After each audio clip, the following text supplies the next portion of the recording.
In recent years, a unique and somewhat unconventional trend has been gaining traction across the globe: death cafes. These gatherings offer a space where individuals can openly discuss death, dying, and mortality in a relaxed and informal setting, typically over refreshments like tea and cookies. This movement represents a significant shift in how society approaches conversations about one of life's most inevitable yet often avoided topics. The death cafe phenomenon. Death cafes have experienced remarkable growth since their inception. As of recent estimates, there are approximately 18,900 such gatherings taking place in 90 countries worldwide. The United States alone hosts over 9,300 death cafes on a regular basis, indicating a strong desire among people to break the long-standing taboo surrounding discussions of death and dying. These casual meetups are designed to create a supportive environment where a diverse range of individuals can come together to explore their thoughts, fears, and curiosities about mortality. Participants often include those facing terminal diagnoses, individuals living with chronic illnesses, people who have recently experienced the loss of a loved one, and those who are simply curious about the topic. How death cafes operate. Death cafes are typically free events, advertised through community channels and held in public spaces. Libraries have emerged as popular venues due to their welcoming atmosphere and flexibility in allowing refreshments. The informal nature of these gatherings is a key feature, helping to create a comfortable setting for what many consider to be an uncomfortable topic. The structure of a death cafe is intentionally loose. Typically, the host begins by introducing themselves and then invites participants to share what brought them to the event. This simple introduction often naturally evolves into a broader discussion, with the conversation being largely driven by the participants themselves. There is no set agenda, allowing for an organic flow of personal stories, beliefs, and feelings related to death. It's important to note that while death cafes can be emotionally impactful, they are not designed as therapy sessions. Instead, they serve as a platform for open dialogue and community connection centered around the universal experience of mortality. The potential benefits of death.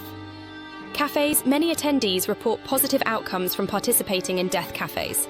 Common feedback includes feeling less anxious or fearful about death after attending these gatherings. The opportunity to discuss death and dying in a relaxed, non-clinical setting appears to provide a sense of relief for many participants. One of the primary benefits of death cafes is their potential to normalize conversations about mortality. In many cultures, death is a topic that is often avoided or spoken about only in hushed tones.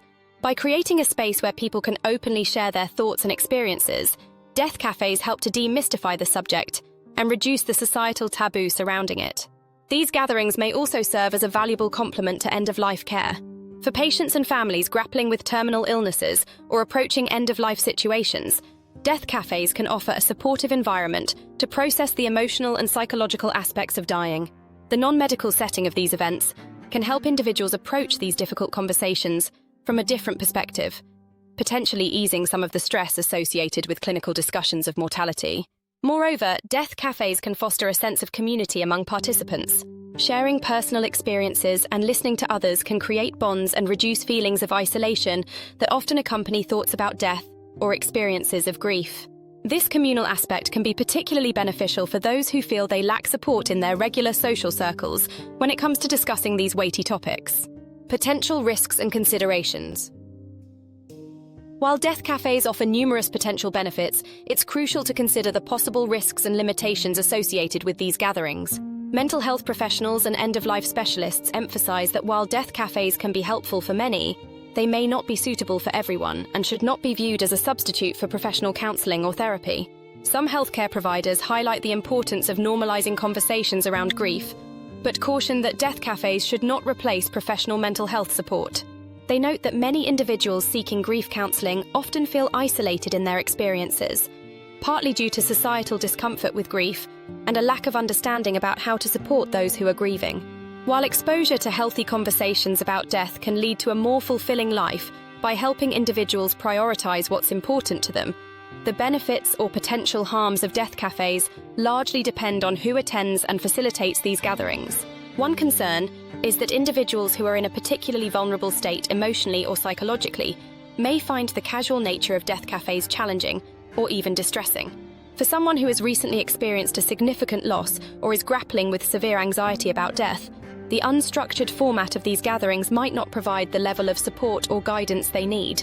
Additionally, The lack of professional facilitation in many death cafes could potentially lead to situations where difficult emotions or traumatic experiences are not adequately addressed. While the intention is to create an open and supportive environment, there's a risk that without proper guidance, conversations could veer into territory that some participants find overwhelming or upsetting. The role of facilitators in death cafes. The success and safety of death cafes often hinge on the skills and sensitivity of their facilitators. While many death cafe hosts bring valuable experience from related fields such as end-of-life care, it's important to note that not all facilitators may have formal training in grief counseling or group therapy. Ideally, facilitators should be equipped to create a welcoming and inclusive atmosphere, while also being prepared to gently redirect conversations that become too intense or personal for the group setting. They should be able to recognize signs of distress in participants and have resources available for those who might need additional support. Some mental health professionals suggest that having a trained counselor or therapist present at death cafes could provide an additional layer of support and ensure that any emerging emotional needs are addressed appropriately. However, this would need to be balanced with maintaining the informal, non-clinical atmosphere that is central to the death cafe concept. Integrating death cafes into broader end-of-life discussions. As death cafes continue to gain popularity, there's growing interest in how they might be integrated into broader end-of-life care and discussions. Some healthcare providers see potential in using the death cafe model to complement more formal medical conversations about end-of-life planning and palliative care. For instance, hospitals or hospice centres might consider hosting death cafe-style events as part of their community outreach programs. This could provide a bridge between clinical end-of-life discussions and more casual community-based conversations about mortality. There's also potential for death cafes to play a role in advanced care planning. By normalizing discussions about death and personal wishes regarding end-of-life care, these gatherings could encourage more people to engage in important conversations with their families and healthcare providers about their preferences for medical interventions, palliative care, and funeral arrangements. Cultural considerations and global perspectives. As death cafes spread across different countries and cultures, it's important to consider how cultural attitudes toward death and dying might influence their reception and impact. In some societies where death is more openly discussed, or where there are strong cultural traditions surrounding mortality, the concept of death cafes might be readily embraced. In others, where death remains a more taboo subject, these gatherings could face challenges in gaining acceptance. The global spread of death cafes also offers an opportunity for cross-cultural exchange of ideas and practices related to death and dying. As participants from diverse backgrounds share their perspectives, there's potential for a richer, more nuanced understanding of how different cultures approach mortality. The future of death cafes. As the death cafe movement continues to evolve, several trends and possibilities emerge for its future development. 1. Integration with technology. Virtual death cafes, which gained popularity during the COVID-19 pandemic, may continue to be a significant part of the movement, allowing for greater accessibility and global participation. 2. Specialized death cafes. There may be a trend towards more focused gatherings, such as death cafes specifically for healthcare professionals, for individuals with terminal illnesses, or for those grieving a particular type of loss. 3. Research and evaluation. As death cafes become more widespread, there may be increased interest in conducting formal research to evaluate their impact on participants' attitudes towards death and end-of-life planning. 4. Educational partnerships. Death cafes might forge partnerships with educational institutions, offering a practical component to courses on death, dying, and bereavement. 5. Policy influence. The insights gained from death cafes could potentially inform policy discussions around end-of-life care, funeral practices, and grief support services.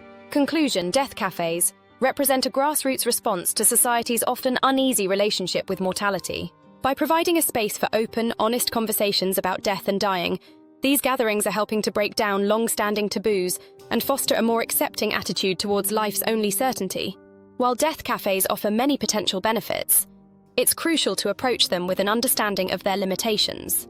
They are not a substitute for professional mental health support or medical end-of-life care discussions. However, when facilitated sensitively and attended with realistic expectations, death cafes can play a valuable role in helping individuals confront their mortality, share their fears and hopes, and potentially lead more fulfilling lives. As the death cafe movement continues to grow and evolve, It has the potential to significantly impact how societies around the world approach conversations about death, dying, and what it means to live a meaningful life in the face of our shared mortality. By bringing death out of the shadows and into the warm light of a cafe setting, these gatherings are helping to demystify the inevitable and encourage a more open, thoughtful approach to one of life's most profound realities.